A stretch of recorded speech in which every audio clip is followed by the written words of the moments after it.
మానవ శరీరములో ఉన్న ప్రాణమా, ఎలా తొందరపడుచున్నావు?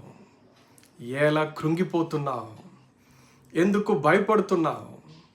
మరణమును చూసి భయపడుతున్నావు. దుఃఖ బాధలను చూచి కృంగిపోతున్నావు. రోగమును చూచి రోదిస్తున్నావు. ఓ ప్రాణమా, నువ్వు భయపడవలసిన అవసరము లేదు.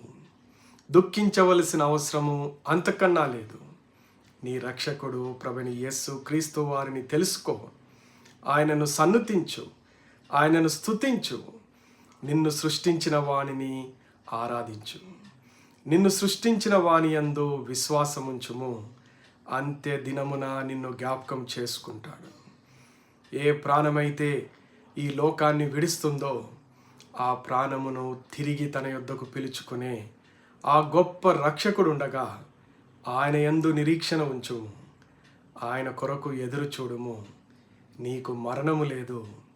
సజీవుడైన దేవుడు అంత్య దినమున నిన్ను జ్ఞాపకము చేసుకొని నిత్య జీవములోనికి ప్రవేశపెట్టును.